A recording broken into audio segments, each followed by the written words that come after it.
कोई आवश्यकता तो नहीं थी, मगर वो आवश्यकता थी इसलिए कि ज्ञान चक्षु जागृत तभी हो सकते हैं जब हम उनके गुरु के साहचर्य में रहे, उनके साथ रहे। हम दूर रहकर के दीक्षा लेकर के हम ज्ञान प्राप्त कर सकते हैं। मैं आपको पत्र लिख सकता हूं कि ये मंत्र ऐसा जाप करने पर बगलामुखी सिद्ध हो जाती है। ज्ञान तो प्राप्त हो सकता है, ज्ञान चक्षु जागृत नहीं हो सकते, और जब तक ये चक्षु जागृत नहीं होता तो पूर्णता प्राप्त नहीं हो सकती। पूर्णता प्राप्ति का पहला आधार, पहला बेस यही है कि व्यक्ति अपने गुरु के साहचर्य में रहे, और वह व्यक्ति चाहे कृष्ण ही हो, वह चाहे राम हो, तब भी उसको विश्वामित्र के साथ जंगल में रहना ही पड़ेगा। राजा दशरथ तो बहुत संपत्तिवान थे, शक्तिवान थे। वो विश्वामित्र को ये कह सकते थे कि भाई आप राजपुर में रहिए और इसको सिखाइए राम लक्ष्मण भरत प्रभु को, वहां जंगल में ले जाने की क्या जरूरत है? बड़ी मुश्किल से बुढ़ापे में तो मेरे 4 पुत्र पैदा हुए, आप यही सिखाइए, मैं आपको यहां व्यवस्था कर लेता हूं। ऐसा नहीं हो सकता, ये तो संभव नहीं। संभव तभी होगा जब वो उनके साहचर्य में रहेंगे, उनकी कुटिया में रहेंगे, उनके साथ रहेंगे, सुख में दुख में उनके साथ रहेंगे, तब ज्ञान चक्षु जागृत होंगे, और जब ज्ञान चक्षु जागृत होंगे तो पूर्णता की ओर अग्रसर हो सकेगा। और जब ज्ञान चक्षु उसके एक अंदर का पर्दे में द्वंद्व होता है, ज्ञान चक्षु गुरु जब उसका जागृत करने की कोशिश करता है तो उसमें एक द्वंद्व पैदा करता है। वह जरूरी है गुरु के लिए। अगर गुरु ऐसा नहीं करता तो गुरु अपने कर्तव्य से विमुख हो जाता है। वह जब संघर्ष होता है तो कोई एक चीज की विजय होगी। जब एक ही चीज है तो कोई संघर्ष हो नहीं सकता। जो संघर्ष नहीं है तो विजय जैसी कोई चीज नहीं हो सकती। ये हाथ है, अब ये है, अब इसमें विजय की कोई बात नहीं। अगर दोनों हाथ लड़ेंगे तो या तो ये हाथ हारेगा, ये हाथ हारेगा। एक हारेगा तो एक की विजय होगी।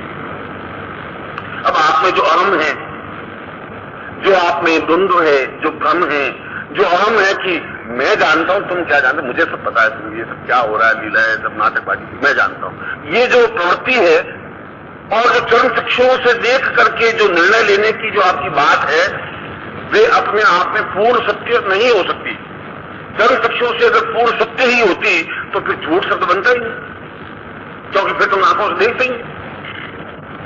आंखों से देखी हुई चीज पूर्ण सत्य हो ऐसा संभव नहीं, ऐसा उचित नहीं है। दूध बिल्कुल सफेद झक आप अपनी आंखों से देख लें, मगर उसमें जहर मिला हुआ है, आप कंफर्म नहीं कर सकते। दूध आपके सामने गिलास में भर के रख दूंगा, आप विचार से कहेंगे दूध है, कोई गड़बड़ है, कोई गड़बड़ कुछ नहीं, बिल्कुल सफेद श्वेत है, सफेद है। अब आप उसको निर्णय नहीं कर सकते और आप पिएंगे तो मर जाएंगे। इसलिए आंखें पूर्ण सत्य नहीं बता सकती, वो सत्य बता सकती है ज्ञान चक्षु। और ज्ञान चक्षु तब खुलेंगे जब संघर्ष होगा शिष्य के अंतर में, और ये शिष्य के अंतर में संघर्ष पैदा करेगा गुरु, और गुरु तब पैदा कर सकता है जब गुरु अपने साथ उसको रखेगा या वो उसके साथ रहेगा। साथ रहेगा तो वो गुरु को देखेगा और उसके मन में एक कॉन्फ्लिक्ट पैदा होगा कि कृष्ण के मन में भी, कृष्ण ने कहा सांदीपन को, सांदीपन के गुरु थे उज्जैन में, कृष्ण ने कहा कि मैं चला जाना चाहता हूं, क्योंकि जितना उच्च कोटि के दशरथ राजा थे, उनके पुत्र राम थे, तो नंद भी उतने ही अपने स्थान के राजा थे। उस समय जो ठाकुर कहते हैं, जो राजा कहते हैं, जो श्रीमंत कहते हैं, वो नगर के प्रधान होते थे, उनकी आज्ञा होती थी, उनकी प्रजा होती थी। मैं जाना चाहता हूं। क्या? सांदीपन ने पूछा क्यों जाना चाहते हो? उसने कहा कि मुझे तो कुछ समझ में नहीं आ रहा है कि आप गुरु हैं और मेरे पिता ने इतनी दूर उत्तर प्रदेश मथुरा से लगा करके उज्जैन मध्य प्रदेश से भेजा है, और वहां जाके मुझे सीखने के लिए आपके पास रखा है, और मुझे समझ नहीं आ रहा कि मैं आपसे क्या सीख रहा हूं। आप रोटियां खा रहे, मैं भी रोटियां खा रहा, आप पत्नी से बातें कर रहे, मैं देख रहा हूं। वो तो नंद मेरे पिताजी भी बात करते थे, आप दिन को नींद लेते रहते हैं, मेरे पिताजी भी नींद लेते रहते थे। आप भी कभी दुखी हो जाते हैं, कभी सुखी हो जाते हैं, कभी रोने लग जाते हैं, कभी हंसने लग जाते हैं, मेरे पिताजी भी ऐसे होने लग जाते थे। फिर ये चीज मैं पिताजी भी सीख सकता हूं, फिर यहां मेरे आने का पीछे मकसद क्या है, मुझे ये समझ नहीं है, इसलिए मैं जाना चाहता हूं। द्वंद्व गुरु ने पैदा किया, इसलिए कि उसके गुरु के पास पाखंड नहीं था। अगर वो पाखंड होता तो फिर उससे कट ऑफ रहता है, जिसको अंग्रेजी में फॉल्स प्रेस्टीज कहते हैं। फॉल्स प्रेस्टीज उसको कहते हैं, या प्रेस्टीज तो कुछ होती नहीं, ज्ञान कुछ नहीं होता। आप इंग्लैंड और अमेरिका में देखें तो ऐसे कई डॉक्टर हैं जिनकी प्रैक्टिस नहीं चलती, सबकी प्रैक्टिस को जरूर नहीं वहां चले। अगर 20% की प्रैक्टिस चलती है तो 80% बेकार बोलते फिरते हैं, डॉक्टर वहां भी ऐसे ही हैं। मगर वहां करते क्या है कि चैम्बर में बैठते हैं और बाहर एक व्यक्ति खड़ा रहता है, गेट में है, और वो अंदर डॉक्टर मक्खी मार रहे हैं, कुछ नहीं, पेशेंट उनके पास है नहीं, मगर बाहर अगर पेशेंट आएगा तो कहेंगे एक डॉक्टर बहुत बिजी है, अभी आप टाइम लीजिए, प्लीज वेट। फिर बैठा रहेगा 15 मिनट, 20 मिनट, 25 मिनट, वो बैठे बैठा वो सोचे कि सारा जावे नहीं, तुम ध्यान रखना, जाना नहीं चाहिए, ये भी ध्यान रखना, आना चाहिए। और फिर 40 मिनट बाद उसको बुलाएंगे और फिर किताब देखेंगे, फिर टेलीफोन आपने लिए, हाँ बोलिए क्या प्रॉब्लम क्या तुम्हारी। तो पेशेंट बहुत कन्वींस होता है कि डॉक्टर बहुत बिजी है, कि मुझे 10 मिनट टाइम दिया, और पूरी फीस निकाल के रख देते हैं। ये सारी फॉल्स प्रेस्टीज है, और ऐसी फॉल्स प्रेस्टीज रखते हैं, इंडिया में भी रखते हैं, वहां भी रखते हैं। ये फॉल्स प्रेस्टीज तब होती है जब उनके पास प्रेस्टीज होती ही नहीं। जब प्रेस्टीज होगी नहीं तो फॉल्स प्रेस्टीज रखनी पड़ेगी। या तो गुरु फॉल्स प्रेस्टीज रखे, भगवान कपड़ा अपने पहने और घर में बंद रहे, और 5 मिनट के लिए बाहर आके दर्शन दे, अच्छा बच्चों कैसे हो, ठीक हो, चले गए। अब आप कितने महान है, कितने बीजी हैं, तो साधना में बैठे रहते हैं 3.5 घंटे, आधे घंटे के लिए बाहर आते हैं, और उनको टाइम कहां, बहुत व्यस्त। अब आपके मन के प्रति बड़ा रेस्पेक्ट बढ़ेगा कि गुरु 24 घंटे में वो भी आके कहते हैं कि मैं बड़ा ही साधना में व्यस्त रहा, मगर मैं बड़ी आदि आखिर मेरे शिष्य हूं, 10 मिनट निकाल करके मैं आप बैठ ही गया, जैसे हो तुम सब लोग, ठीक हो, आपको जाए। ऐसा वो करेगा जिसके पास कुछ होगा नहीं तो उसको ऐसा करना पड़ेगा। ऐसा कई लोग करते हैं, और ऐसे 60% सन्यासी ऐसा करते भी हैं। 60% से 90% नेता लोग ऐसा ही करते हैं, 95% डॉक्टर ऐसा ही करते हैं। ऐसा इसलिए करना पड़ता है, मगर जिसके पास सांदीपन के पास ऐसी गड़बड़ थी नहीं, उसके पास ज्ञान था। विश्वामित्र के पास ये गड़बड़ थी नहीं, उसके पास था धनुधर ज्ञान क्या होता है, इसलिए उसने कहा कि नहीं राम तुम कुटिया में वहीं रहो, मैं अपनी कुटिया में अलग रहूंगा, तो मेरे पास नहीं रहना। और कुटिया खोली नहीं, सुबह शाम दोपहर आधे घंटे के लिए खोली। वे 24 घंटे उनके साथ रहते थे, इसलिए कृष्ण को भ्रम हुआ। उसने कहा ये क्या है, जो मेरे पिताजी करते थे वो आप करते। जब वो कभी दुखी होते थे, कभी सुखी होते थे, वो भी गांव के लोगों की समस्या सुनते थे, उनकी समस्या का समाधान कर लेते हैं। आप शिष्यों की समस्या सुनते हैं, समाधान कर लेते हैं। तो ये सब चीजें मैं वहां भी सीख लूंगा। फिर आपके पास मेरे आने के पीछे मकसद क्या है, मैं क्या करूं, क्यों आऊं?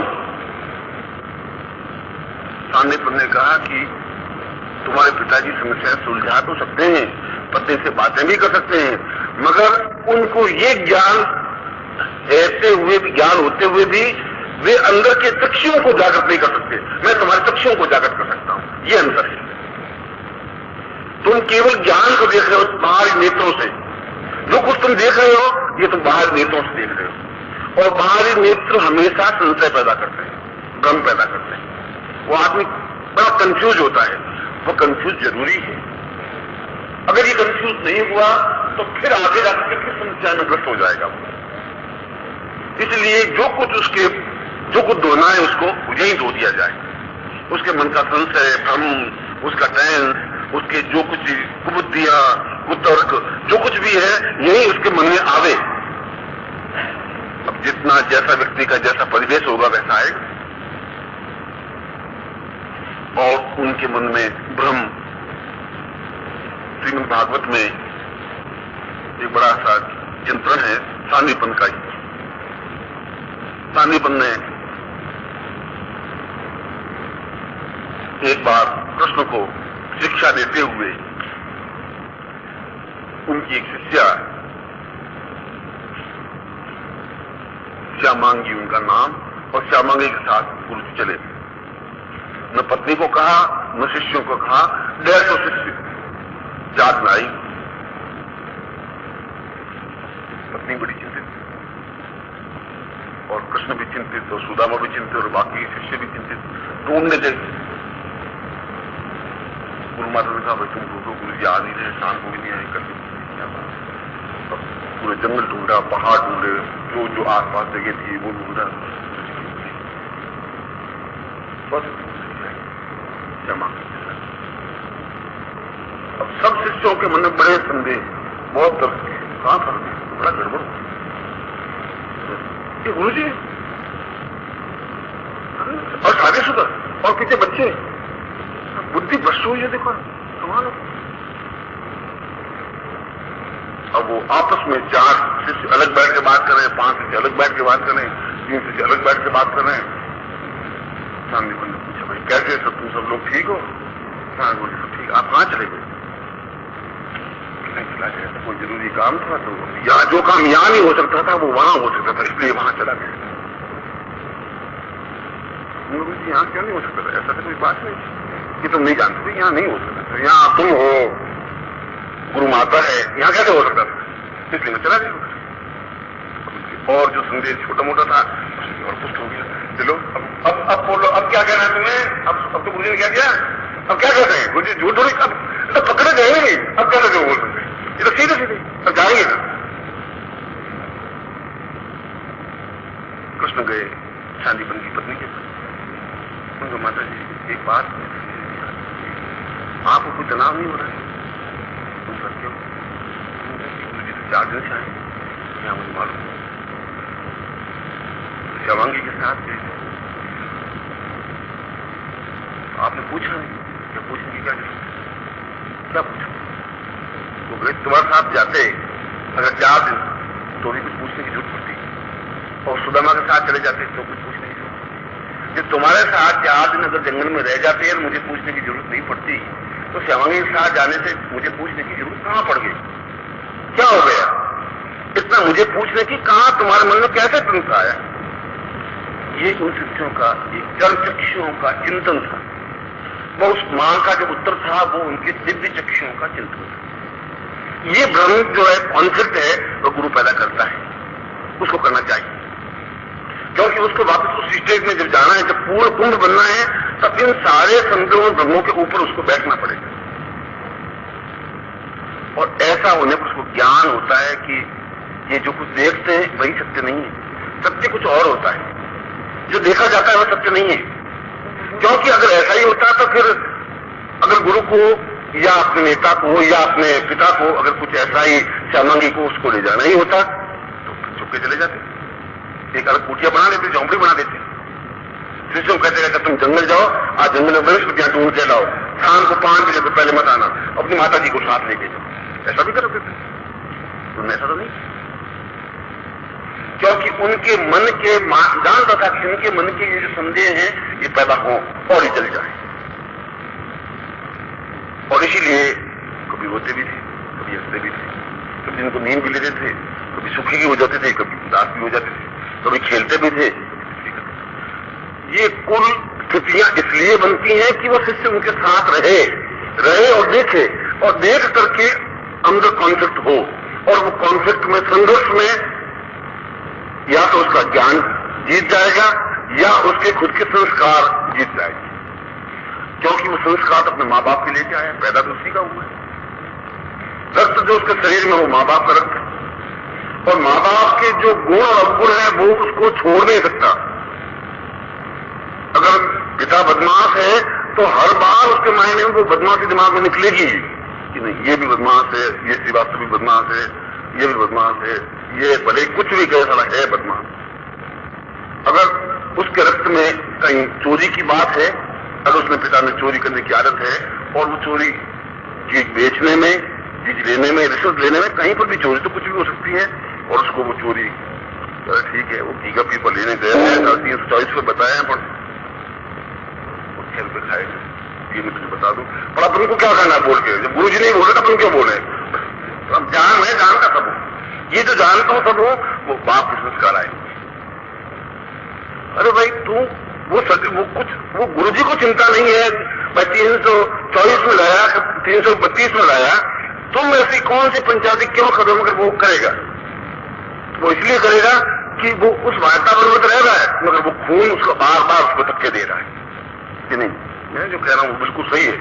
अरे सब दूध के धुले कोई नहीं है भैया, सब जानते हैं, बोलते नहीं तो क्या हुआ, जानते सब। ये उनकी जो जीवन की ये जो न्यूनताएं हैं, इसको तोड़ने की क्रिया शुरू करता है एक्शन से, कहने से नहीं। इसलिए मैंने कहा कि प्रोविजन से दूर नहीं हो सकता ज्ञान चक्षु, प्रोविजन से ज्ञान आ सकता है। प्रैक्टिकल जिंदगी में देख करके उसका जो संघर्ष होता है, दिमाग में बड़ा उलझन जो होता है, क्या सही है क्या गलत है, ये चक्षु जागृत होने की क्रिया है। इस किवाड़ को खोलने की क्रिया के लिए इसको हाथ लगाना पड़ेगा, इसको यूं हिलाना पड़ेगा, यूं 4, 6, 10 बार हिलेगा तभी खुलेगा। और गुरु खोलने के लिए हाथ लगाता है, हाथ लगा के उसको हिलाता है।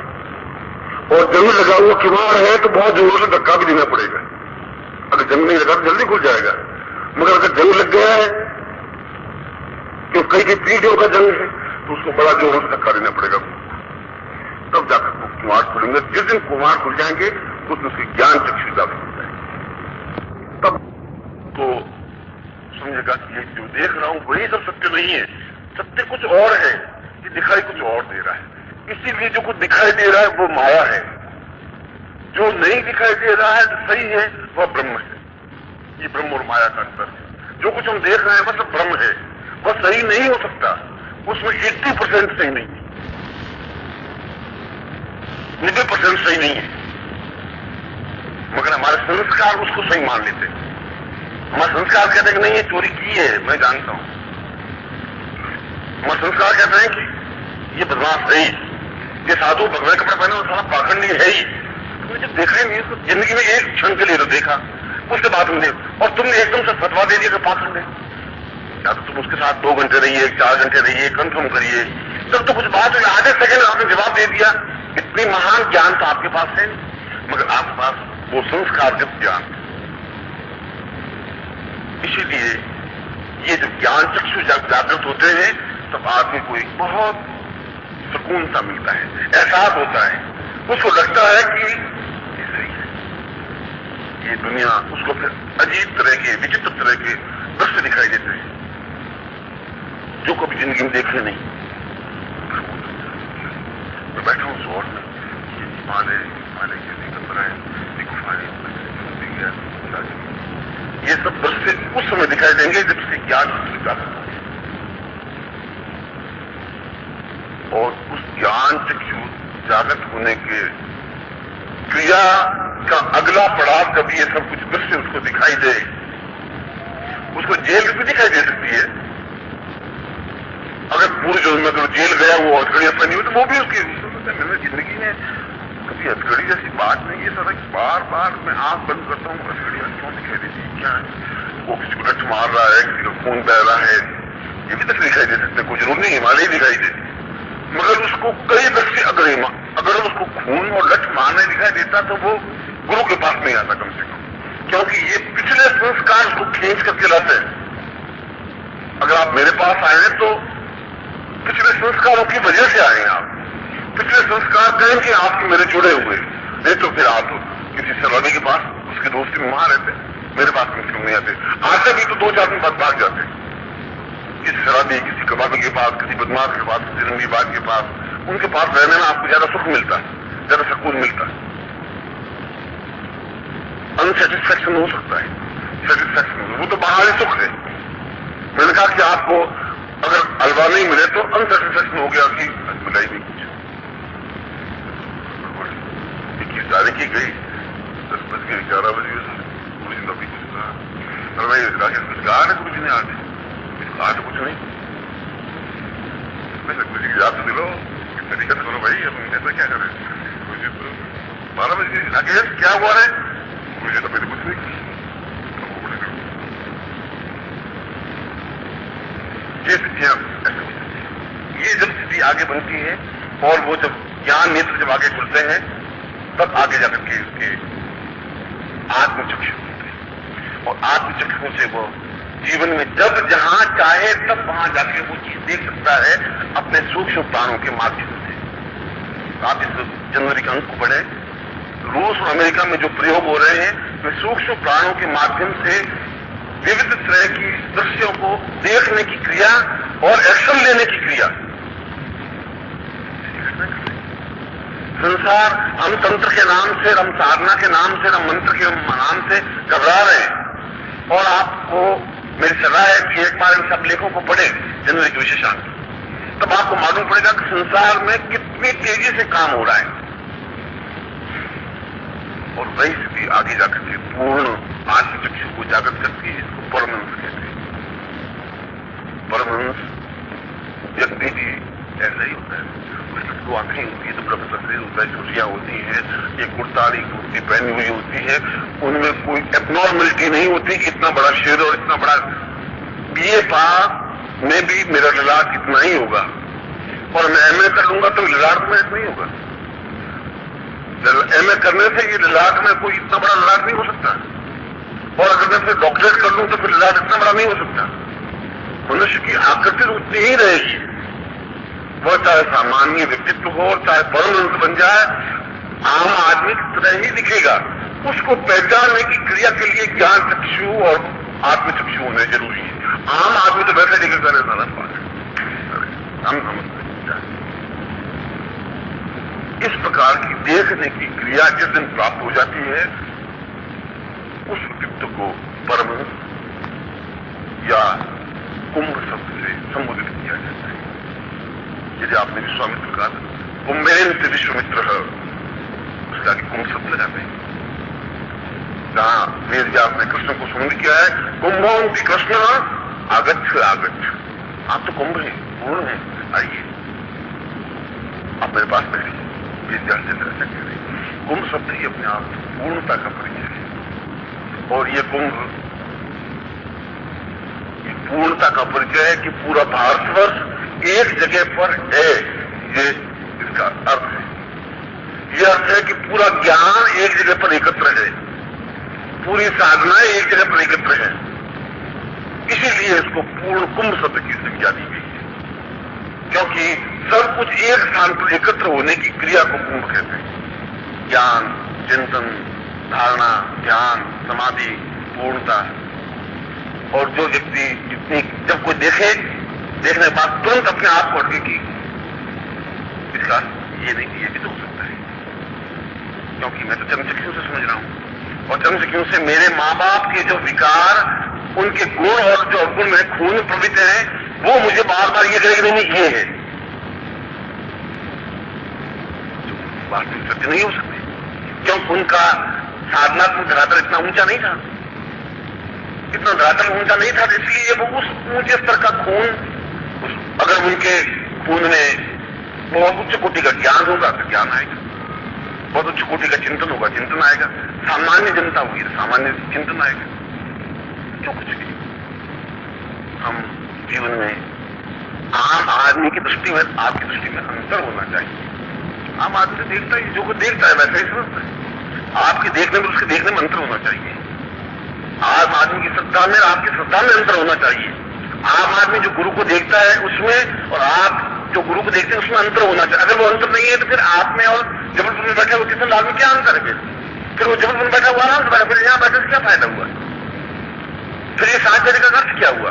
आपकी श्रद्धा में अंतर होगा, आपकी बातचीत में अंतर होगा, आपकी नम्रता में अंतर होगा। आपके जब सीता को लेके चला गया रावण, तो मार्ग में जटायु मिला। उस जटायु ने वो जो सीता के गहने पड़े हुए थे, मार्ग में गहना छोड़ती गई, जिससे कि उस रास्ते से चलते हुए राम पहुंच जाए। तो जटायु ने वो इकट्ठे करके रखे, और राम ने उन गहनों को देख करके, गले का एक हार था सीता का, उस लक्ष्मण को कहा, लक्ष्मण देख ये सीता का हार है। लक्ष्मण कहा मैं पैरों की कोई आभूषण तो पहचान सकता हूं, गले तक तो मैंने नजर से भी डाली, पैर में कोई पाजेब है उसको तो मैंने 1000 बार देखा है, सीता के पाजेब को तो मैंने तो कभी उनके चेहरे की तरफ देखा ही नहीं। इस दृष्टि से कि उनके गले में कोई आभूषण कितना सुंदर लग रहा है, इसलिए पहचान तो उसकी दृष्टि थी। ये आपकी दृष्टि होनी चाहिए गुरु के प्रति की, आपकी दृष्टि से उनके प्रति सुंदरता का भाव होता है, किस दृष्टि से उनके प्रति श्रद्धा व्यक्त होती है, किस दृष्टि से आपका चिंतन होता है। ये तथ्य आपको उस ज्ञान चक्षु को, आत्मचक्षु को जागृत करने की क्रिया की जरूरत है। और मैं आपको आशीर्वाद देता हूं आपके इस प्रकार से चारों चक्षु जागृत हो, आप पूर्णता प्राप्त कर सके, पूर्णवत बन सके, ये आपको एक बात है।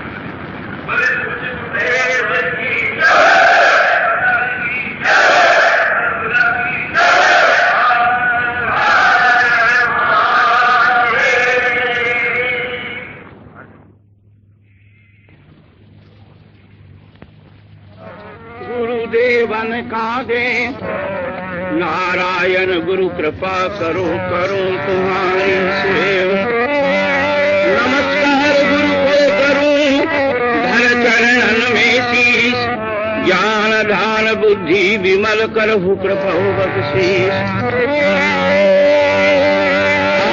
गुण मेरे बाप जी तो बख्शो गरीब निवाज, जो मैं पूत कपूत हूँ तो ही पिता को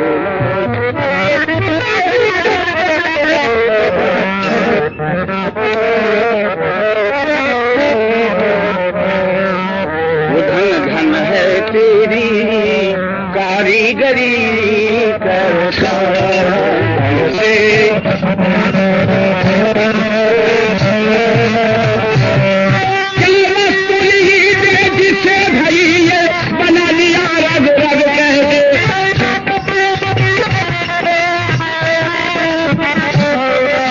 सबको रहा रंग सब में रहा और सबसे रहा अलग कैसे।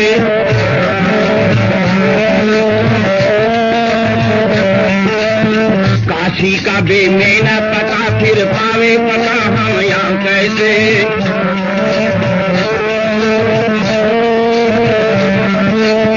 पानी पा दो जब लोग रहीता कोई पकड़ दे पग कैसे।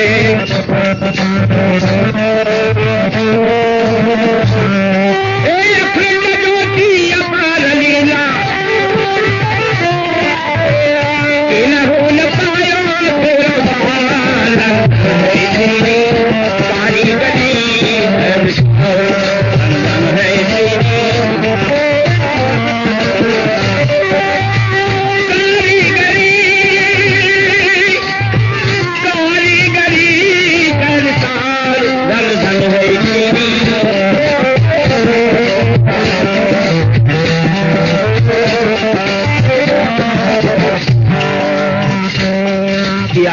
बिरंगे फूल और बादल रंग की रेनी कहीं नहीं किया। रंग बिरंगे फूल और बादल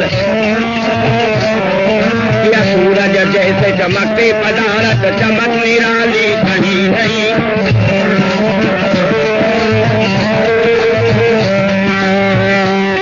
मेरे कल का चोला सीव दिया सुई धागा हाथ में कहीं नहीं।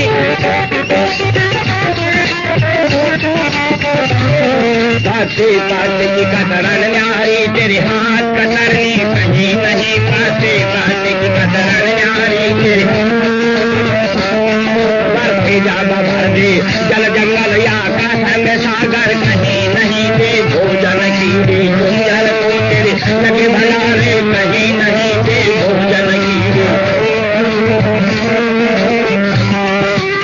भोजन कीड़ी कुंडल को और तेरे लगे भंडारे कहीं नहीं। दिन रात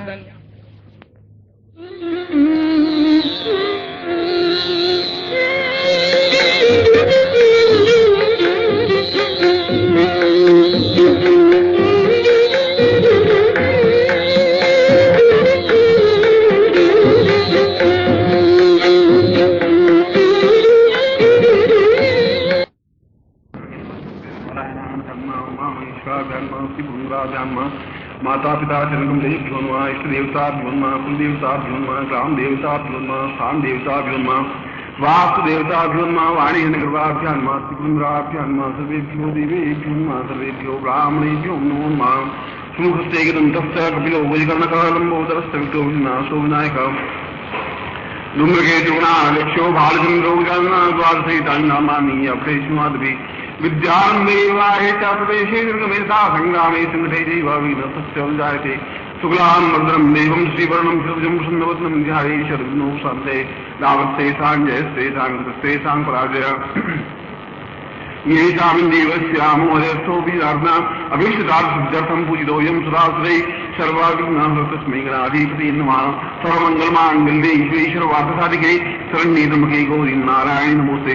सर्वदा सर्वकार्येषु नास्ते सर्वमंगलम येषां नमस्ते भगवान् मंगलाय तनो हरि। तदैव लग्नं सिद्धं तदैव ताराबलं चन्द्रबलं तदैव विद्याबलं देवबलं तदैव लक्ष्मीं प्रेतिं शृणामि। यत्र योगेश्वर कृष्णो यत पार्थो धूधरा तत्र सूर्यो भूतकृवानीति मृतिमा। सर्वेष्वानुकार्येषु स्त्रीं भुवनेश्वरां देवादिसंसत्यं ब्रह्मैशाम्यनात्मन्। तत्रादौ संकल्पं कुर्यात् किं वदति। ओम केशवाय नमः, ओम गोविन्दाय नमः, ओम माधवाय नमः। तत्पश्चात् तत्रादौ संकल्पं कुर्यात्। ओम विष्णु विष्णु विष्णु भागवते वडखंडे जम्बूदीपे शालिवांसाके बोधावतारे समुद्रे समुद्रे कोसमता द्विजायाम प्रादो गांधी 26 जनवरी तो सीतापुरुषेवासी पुरुषम अथास्मान संस्याति त्वां शिशुत्वं धारयामि मम प्राण चक्षु श्रोत प्रधान जिह्वा देह रोम प्रतिरोम त्वां चरणे समर्पयामि। त्वामाज्ञां परिपालय त्वां चित्ते मम चित्ते त्वं देह मम देह त्वं प्राण मम प्राण तां पुरुषमति पुरुष्यां श्रीमति पुरुष्याम् अथास्मान शांति वैधि ताम गोत्रोपन्नोहम। क्या बड़े क्या कहते हैं, क्या जयंती भाई देगामी देगाम्यां गोत्रोत्पन्नोहम समाहम लीला लीला देगाम्यां ताम शिशुत्वां पुरुष्याम् अथास्मां दीर्घा वित्वाय बलाय वक्षस्पतिस्त्वं तां शिशुं मूलभूतो दृश्यति विशुविसाकाध्यायिनी नाम शिवानि निखिलेत्स्वानन्दामितां तुभ्यं संपर्दे। इदमचिदं वो ज्योति सूर्यो ज्योति सूर्योपनादमयो। ओम चिदेव इदं पुरुषात् चिकमचरता सदेव सर्वदा सदंजीरेम सर्वदा सदगुण सुनयाम सर्वदा शरणं प्रभाम सदा सदो नास्याम सदा संभूयश्च सर्वदा साका तत्साधुवान्। ओम संपूर्ण महाराज श्री राम नमोन्ताय सर्वमूर्ते सर्वपादा शिरोर्वाहे सहस्रनाम पुत्राय सर्वदे सहस्रकोटिधारे नाम बांधोरिं दीक्षामाप्नोति दीक्षाप्नोति दक्षिणां सदमाप्नोति सदयां सत्यमाप्यते तत्रादुर्गं संपदे। संभूतिर्नवारा श्री राम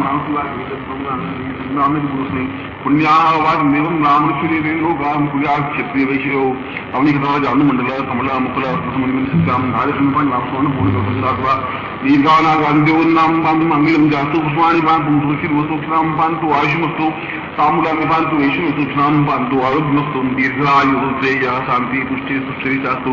शीर्षो विद्यामेव वित्तं बहुपुत्रं बहुधनं शास्त्रं चार्यं शास्त्रीं कृत्वा सर्वा वेदा यज्ञ क्रिया कर्माणं वासवासोन्नापन्याय कल्याणी जाया स्वर्णं देते यत्रापुष्टभैतो नामदे मम कल्याणी मावदम्या बैठोचार्याय चित्यो देवानंद दक्षिणाजीरातुल्भूयं संयम मे कामा साग्रमहालक्ष्म्यादिन्द्रा सम्पूर्णां स्वांस्यां श्रीनिवाजमन्मन्त्रं ससेयोपयासम्मा यशुन्तकं दुःखुन्द्रां बोधां सुनुकाम्प्रा सत्रस्यावृद्धिविषयागन्मतिसृष्टावनाशाक्षात् निकल्यान्तर्नायक्यांतिं तां भोगाम्ना संवेदिगाम्यां कुतस्नं नीलाशकुरुष्यां हि मम ग्रहे कल्याणमोदो भवन्तु।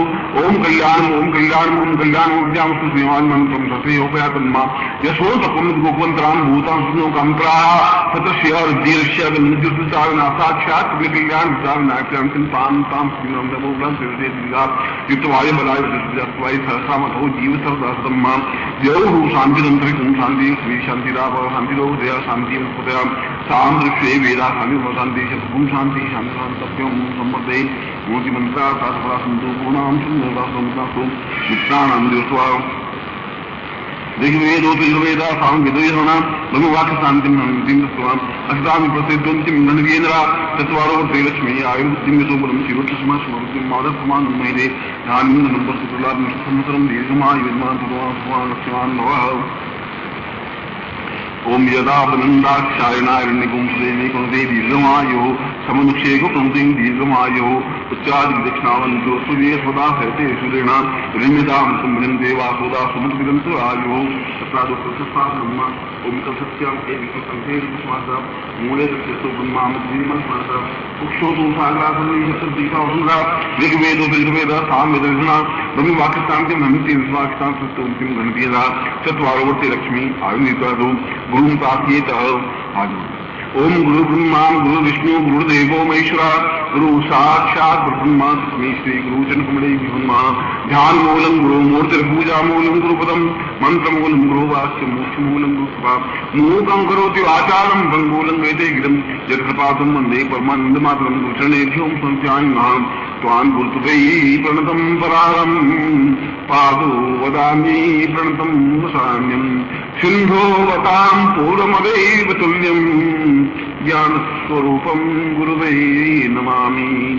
आत्मानुवन्तं प्रणमानुवन्तं देहानुवन्तं आत्मा वदन्ति गुरुर्वैवतां पूर्वमदैव सिन्धुं प्राणस्वरूपं गुरुर्वै नमामि। पूर्वो सतां पूर्वमदेव तुल्यं दीर्घोवतां पूर्वमदेव तुल्यं देहाभिरामवदतं मद्दं सदैवम् आत्मस्वरूपं गुरुर्वै नमामि। स्वामी निखिलेश्वरानन्दान्ते स्वामी सच्चिदानन्दान्ते परमहंसाचार्य समस्त सिद्ध योगेश्वराम आवायामि स्थापयामि तां पुरुष्यां सत्यं श्री गुरुप्राकेत निखिलेश्वरानन्दान्ते गुरुपादपूजं संपर्दे।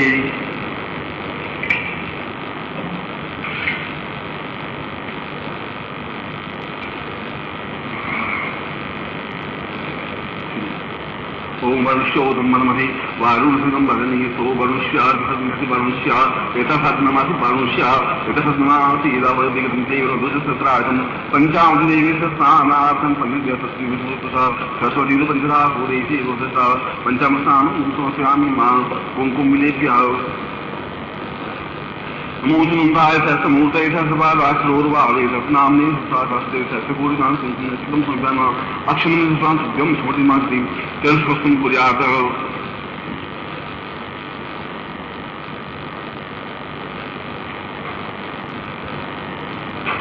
स्वाम पुरुष्याम अथात्मान दीर्घायुत्वाय बलाय स्वाय सहस्रात् जीव सरदा सम्मा देवो शांतिरंजन शांति श्री शांतिराप शांति लोक से शांति पुरुष्याम अथात्मानम आत्मप्राणां तुभ्यं स्मृतिमास्ति पुरुष्याम अथात्मानम दीर्घायुत्वाय बलाय स्वाय सहस्रात् जीव सरदा सम्मा साधु संपूजनमालादे ब्राह्मणास्तु आचीदं तुभ्यं संप्रदे।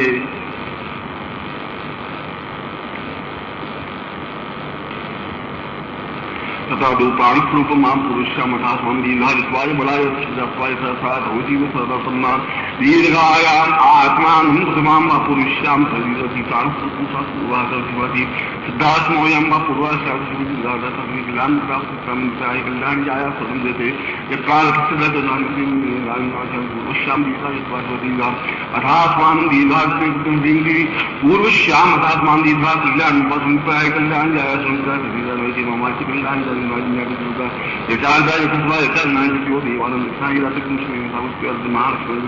संपूर्णां स्वसिद्धां स्वादिमनन्तं सत्योपयातं मां यशवन्तकुन्दुमालयान्ति पुरुषां श्री हिमसृङ्गान्ति सति पुरुषं शुद्धस्मासि देव आदि पुरुषां विंशति पुरुषे गंगे च यमुने च पुरुषं सरस्वती सरस्वती भावेरी जलस्मिन् सर्वे समुद्रा सती सानि जलदान आयाम शांति मात्र देवोपाधि पुरुष जन्मना पूर्व जन्म पुरुषां ये जन्मना पुरुष पुरुषां अथात्मान शिशुत्वां पुरुष मां पुरुषां ब्रह्म संभले इदमतिं वो ज्योति पुरुषां नदीयथानि दीर्घायुत्वाय बलाभो जीव सर्वसम्मां दीर्घायां पूर्वाहतां सदीर्घा युत्वाय बलाय विकृपदस्वाय सहस्रां अधो जीव शतम्मां दीर्घो वतां पूर्वा दीर्घाभ्यां पुरुष्यां दीर्घायुत्वाय बलाय सौम्यां दीर्घाकां दीर्घत्वां पुरुष्यां तस्मात् दीर्घासति पुरुष्यां दीर्घं समधिमनि कल्याणं कल्याणं दे ममाचि कल्याणं शुभेच्छा यशस्वाय चरणाय देवानं कृष्णाय दत्तभूयं सम्यं मेकानां साधुत्यादि महाईश्वरी संपूर्ण कृत्यां श्रीराममंगलं सत्य उभयं सुन्दरपूर्वो ताम्रस्मिताम्बराः सर्वस्यार्धेन साक्षात् निखिलान्तां तांसिं सम्पदे तत्रादौ गुरुमन्तं स्यात् सर्वलति पुरुषिं ओम प्रदत्वाय नारायणाय गुरुभूं श्रीस्वामी गुरुभ्यो नमः प्रांति से यदि मम प्राण देह रोम ताम चले सुव्यामी स्वामाक्ति पुरुष्याम धर्मिलन मौसम प्रवाही कल्याणी जाया स्वर्णम जयते यथार्थो देवानंद पक्षनारी रात्र भूयम समय कामं सांस्कार विमान स्मरण संपूर्णम स्वतुभ्यम संवर्धे तत्रादु पुराणाय विनुतुभ्यम संवर्धे तत्रादु गुरुमतम विद्याथ गुरो परमतत्वाय नारायणाय गुरुभ्यो नमः। ओम परमतत्वाय नारायणाय गुरुभ्यो नमः। ओम परमतत्वाय नारायणाय गुरुभ्यो नमः। तो चेतन था ओम ह्रीं मम प्राण देह रोम प्रतिरोम ह्रीं ओम नमः। तो गाते था ओम भूर्भुवः स्वः तत्सवितुर्वरेण्यं भर्गो देवस्य धीमहि धियो यो नः प्रचोदयात्। नारिकेलं बलावती अथात्मानं पूर्वश्यान्तिभ्यं संवर्धये तत्रादुशंसं कुर्यातः।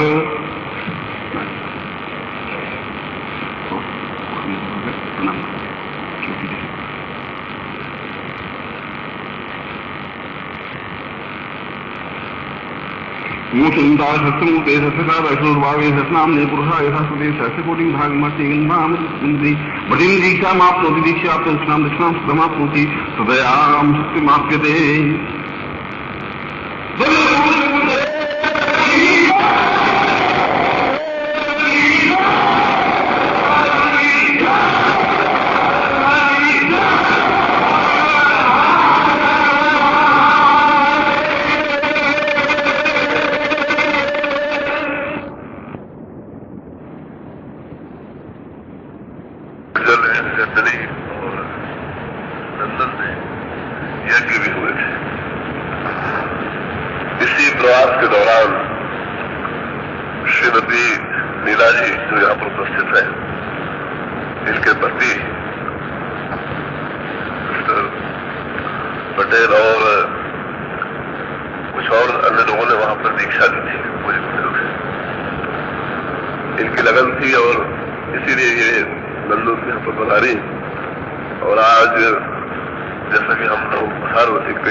आत्म स्वरूपम परम महितान विनीतम ज्ञानं च रूपम परम। जीवन का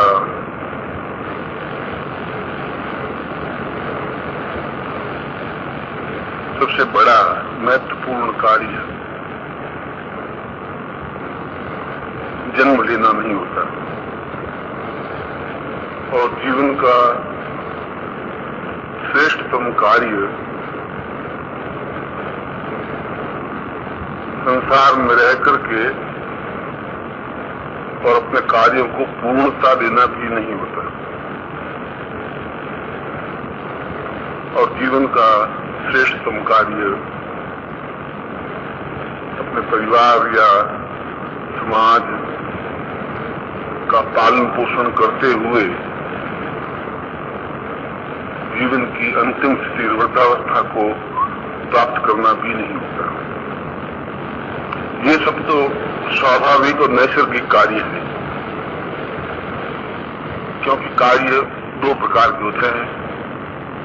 एक कार्य तो ऐसे होते हैं जो आप चाहें या नहीं चाहें वो चाहिए रहते हैं।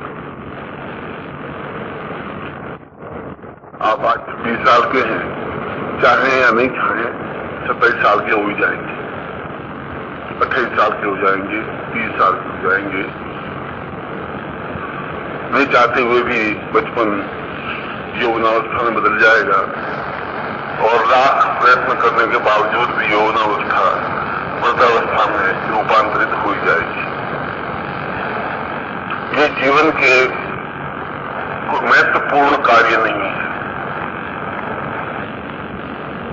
और अगर ये जीवन के महत्वपूर्ण कार्य नहीं है तो फिर जीवन का क्या उद्देश्य है? क्या जीवन का उद्देश्य समाज सेवा करना है? क्या जीवन का उद्देश्य साधना करना है? क्या जीवन का उद्देश्य संस्था को प्रचारगत रूप देना है? जिस प्रकार से व्यक्ति जन्म लेता है और बचपन और यौवनावस्था वृद्धावस्था को प्राप्त होता है, ठीक उसी प्रकार से समाज भी जन्म लेता है, कोई संस्था भी जन्म लेती है और फिर समय आने पर समाप्त हो जाती है। ऐसी सैकड़ों संस्थाएं रामायण काल में भी बनी होंगी। राम राज्य के लिए, राम को वनवास नहीं भेजने के लिए संस्थाएं, सभाएं, समितियां बनी होंगी। उनके राज तिलक के लिए समितियां बनी होंगी। कई प्रकार के वशिष्ठ और विश्वामित्र आश्रम बने होंगे, और ऐसे सैकड़ों सभाएं, समितियां बनी और समय पर अपने आप समाप्त होती गई। इसलिए ये भी जीवन के कोई महत्वपूर्ण कार्य नहीं है। जीवन का महत्वपूर्ण कार्य केवल एक ही है, और वह है इस जीवन काल में ही पूर्णता प्राप्त कर लेना। और यह पूर्णता बाह्य परिवेश से, बाह्य कार्यों से प्राप्त नहीं हो सकती। पत्नी से या पुत्र से प्राप्त नहीं हो सकती, धन से या ताकत से भी प्राप्त नहीं हो सकती, समाज में सम्मान और यश से भी प्राप्त नहीं हो सकती। इन उद्देश्यों से जीवन की पूर्णता प्राप्त नहीं हो सकती। जीवन का सुख प्राप्त हो सकता है, अच्छे वस्त्र पहनने पर सुख मिल सकता है, अच्छा भोजन करने पर एहसास हो सकता है कि आज और दिनों की अपेक्षा अच्छा भोजन किया। यह सुख की उपलब्धि हो सकती है। कहीं से भी 100, 200, 500 रुपए आने पर सुख की अनुभूति हो सकती है। सुख की अनुभूति होना और सुख प्राप्त होना और आनंद प्राप्त होना, यह तो प्रारंभिक चरण है जो मनुष्य चाहते हुए और नहीं चाहते हुए करता रहता है। गरीब से गरीब व्यक्ति भी कभी न कभी अस्थायी है, सुख अनुभव करता है। जब उसको अच्छा खाना मिल जाता है तो उसको वो बहुत बड़ा सुख अनुभव होता है। अगर भिखारी को किसी दिन हलवा मिल जाए तो वह उसके महीने का सबसे अच्छा दिन होता है कि आज मुझे बहुत स्वादिष्ट हलवा मिल गया। एक सेठ को उस हलवे से कोई सुख की अनुभूति नहीं होती, सुख बाह्य परिवेश में है ही नहीं। इसीलिए मैंने कहा कि इस श्लोक में, क्योंकि कुंभ शब्द पूर्णता का परिचय है, पूर्ण को कुंभ कहते हैं, विश्व को भी कुंभ कहा गया है, ब्रह्मा को भी कुंभकार कहा गया है, घड़ा बनाने वाला है, विष्णु को भी कुंभ कहा गया है, रुद्र को भी कुंभ कहा गया है, और पूर्ण व्यक्ति को भी कुंभ कहा गया है। तो अगर इतने बड़े संसार के सैकड़ों हजारों देवताओं में से 3 प्रधान देवताओं को ही कुंभ कहा गया है और पूर्णत्व प्राप्त व्यक्तित्व को कुंभ कहा गया, तो कुंभ का तात्पर्य क्या है? कुंभ का धात्वर्थ जो पाणिनि ने व्याकरणगत अर्थ किया है, वह कुंभ का तात्पर्य है कि अपने अंदर के नेत्रों को जागृत करके अपने आप को समेट लेने की क्रिया को कुंभ कहते हैं।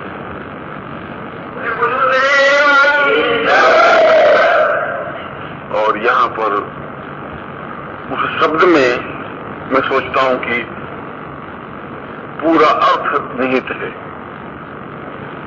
जिन दिनों में संस्कृतगत शब्द बने, उन शब्दों में उनके पूर्ण अर्थ निहित होते थे, व्यर्थ में शब्द का निर्माण नहीं होता था। आजकल व्यर्थ के शब्द निर्माण होते हैं, ये अंतर है। उस समय यदि किसी का नाम कुंभकर्ण था तो उसका एक अर्थ था कि उसका नाम कुंभकर्ण था, इसीलिए कि घड़े की तरह उसके कान थे, कर्ण माने कान, कुंभ माने घड़ा, इतने बड़े कान थे, इसलिए उसका नाम कुंभकर्ण इसलिए रखा गया। उसका नाम बिट्टू या लल्लू नहीं रखा गया, रख नहीं सकते थे, क्योंकि उन शब्दों का उसके पर्सनैलिटी से इफेक्ट होना चाहिए था। शूर्पणखा नाम था तो शूर्प मान छाड़े ने जितने बड़े बड़े नख जिसके थे, इसको नाम शूर्पणखा रखा गया।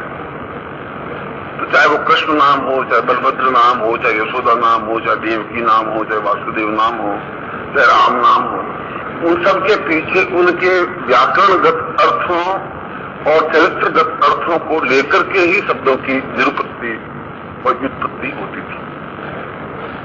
इसीलिए कुंभ में ही उस अर्थ निहित है कि व्यक्ति पूर्णत्व प्राप्त तब कर सकता है जब वह अपने आंतरिक नेत्रों को जागृत करे।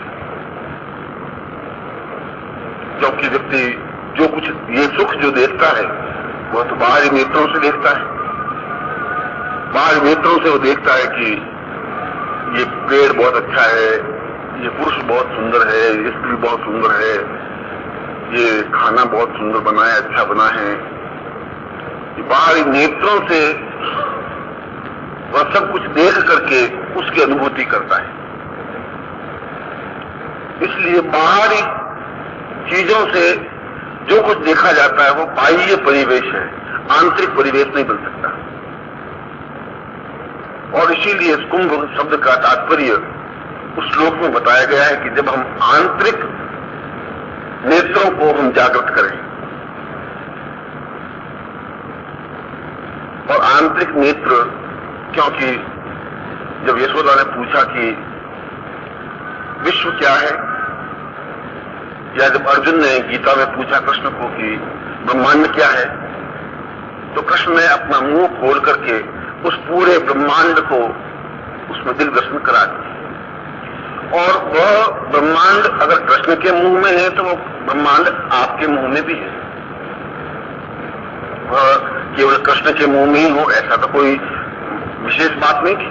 कृष्ण और आप में कोई मूलगत अंतर तो था ही नहीं। अंतर यही था कि वह उस ब्रह्मांड को भेद करके अंतर के चक्षुओं को जागृत करने की कला जानता था, आप नहीं जानते। और जिस दिन आप इस बात को जान लेंगे उस दिन आप भी उनके अनुरूप बन सकते हैं और बनते हैं।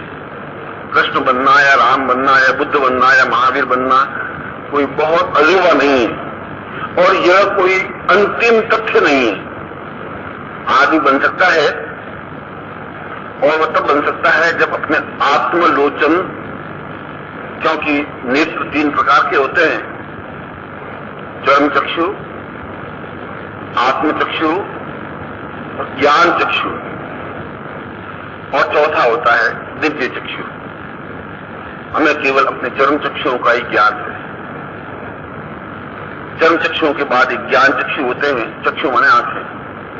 उस ज्ञान से निर्णय किया जा सकता है कि अगर ये ऐसा हो रहा है तो उसके पीछे अर्थ क्या है। जो भी बड़े आदमी, जिनको बड़े आदमी हम कहते हैं, चाहे जो बड़े आदमी होते हैं, चाहे वो ज्ञान में, चाहे कला में, चाहे चिंतन में, चाहे विचारधारा में, किसी में भी, उनके प्रत्येक कार्य के पीछे एक विशेष अर्थ होता है जिसमें वो कोई काम नहीं करते। यदि धूप में खड़े भी रहेंगे तो उसके पीछे एक कोई विशेष अर्थ होगा, और यदि दोपहर को 12 बजे नींद लेंगे तो उसके पीछे भी कोई जरूर विशेष अर्थ होगा।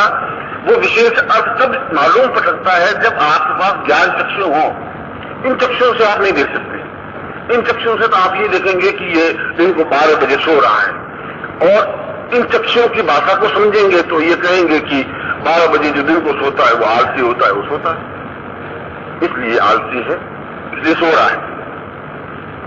ये ज्ञान आपको आपके खुद के व्यक्तित्व से मिला, क्योंकि आपके पिता ने आपको कहा कि दिन को जो सोता है साला आलसी होता है। पड़ोसियों ने कहा कि दिन को जो पड़ा रहता है वो आलसी होता है। आप दिन को पड़े रहते हैं तो आप सोचते हैं कि साला क्या आदत से पड़े रहे हैं या बीमार। इसलिए यदि कोई व्यक्ति भी दिन को अगर सोया है तो हम यही अंदाज लगाएंगे या तो आलसी है या बीमार है। अगर ऐसा ही है, बीमार और आलसी ही है, तो भगवान विष्णु तो 24 घंटे क्षीर सागर में सोते ही रहते हैं, वो तो उठते ही नहीं, और वे बीमार ही हैं और आलसी ही हैं। इसका मतलब तो ये हुआ, ऐसा तो कुछ हो नहीं सकता। अगर वे एक दिन बीमार रह सकते हैं, 2 दिन बीमार रह सकते हैं, आखिर क्या अर्थ है कि वो इतने हजार वर्षों से उस शेषनाग की सैया पर सोए हुए ही हैं, और सोए हुए होने के बावजूद भी लक्ष्मी उनके पांव दबा रही है। हम तो लक्ष्मी का वर्ण करने के लिए भागते रहते हैं, दिन भर मेहनत करते हैं, प्रयत्न करते हैं, भागदौड़ करते हैं, फिर भी लक्ष्मी प्राप्ति दिखाई नहीं देती, और वो सोते रहते हैं, फिर भी लक्ष्मी उनके चरणों में बैठी रहती है। जरूर सोने में कुछ विशेष बात है कि सोने से कुछ उनमें कुछ है जिससे लक्ष्मी प्राप्त हो सकती है। कभी हमने उन प्रतीकों को समझने की कोशिश की कि क्या था, और इसलिए नहीं की या इसलिए नहीं समझे कि हमारे पास केवल चर्म चक्षु है, और हमारे पास जो ज्ञान है वो हमारा खुद का बनाया हुआ ज्ञान है। इसलिए हम अपने आप को बुद्धिमान कहते हैं कि तुम क्या समझो, मैं जानता हूं। ये सो रहे हैं ना, ये केवल ढोंग है, बस बीमार है, और बीमारी का भी नाटक है, कुछ नहीं, आलसी है, पैसा आ गया ऐसे पड़े, मुझे सब मालूम। ये मुझे जो मालूम है ये आपकी अहम प्रवृत्ति है, जो आप अपने आप को जबरदस्ती सेटिस्फाइड कर रहे हैं। आदमी का ये सबसे बड़ा गुण है कि वो अपने आप को संतोष दे देता है कि मैं दुनिया में सबसे ज्यादा समझदार हूं, और यह चिंतन उस व्यक्ति को ज्ञान चक्षु नहीं खोलने देता, क्योंकि मैं ज्यादा समझदार हूं। और ये भले कुछ भी कहे, इनके कहने से कुछ नहीं होता, हकीकत ये है जो मैं कह रहा हूं। और ऐसा आपने रात दिन समाज में बातचीत करते हुए लोगों को देखा होगा कि अरे ये सब भगवे प्राचीन है, आप मुझे पूछो ना, मुझे सब मालूम। ये उनका अहम का एक ऐसा परिवेश है, ऐसी परिधि है, वो उस परिधि उसके जीवन को एक तरह से उसके ज्ञान चक्षुओं को जागृत नहीं करने देती। और वे ज्ञान चक्षु जागृत हो सकते हैं गुरु के साहचर्य से, गुरु के प्रवचन से नहीं, ये समझने की जरूरत है। उनके उपदेश सुनने से नहीं हो सकते, गुरु के उपदेश सुनने से ज्ञान चक्षु जागृत नहीं हो सकते, ज्ञान प्राप्त हो सकता है। वो तो कहीं पर भी अगर प्रवचन होता है साधु संत का तो ज्ञान तो प्राप्त होता ही। ज्ञान तो चोरी करना भी एक ज्ञान है, वो भी हर एक आदमी चोरी नहीं कर सकता बहुत तरीके से, रोटी बनाना भी ज्ञान है, ज्ञान प्राप्त होना अलग है, ज्ञान चक्षु जागृत होना अलग है। और ज्ञान चक्षु जागृत होते हैं उस गुरु के साहचर्य से, उनके साथ रहने से। इसीलिए हमारे वर्णाश्रम व्यवस्था में ब्रह्मचर्य का जीवन 25 साल की अवस्था तक बालक अपने माँ बाप अपने बालक को गुरुकुल में छोड़ देते थे, गुरु के घर ही रहते थे, गुरु के साथ रहते थे, गुरु के लिए खाना बनाते थे, या गुरु पत्नी खाना बनाता वो लकड़ियां ले जाते। कृष्ण भगवान जैसा व्यक्ति और सुदामा जैसा व्यक्ति भी जंगल में लकड़ियां काट के लाता, सानीपन की पत्नी को देता, भोजन बनाते, और गुरु पत्नी भी भोजन बनाती, गुरु भी खाते, शिष्य भी खाते।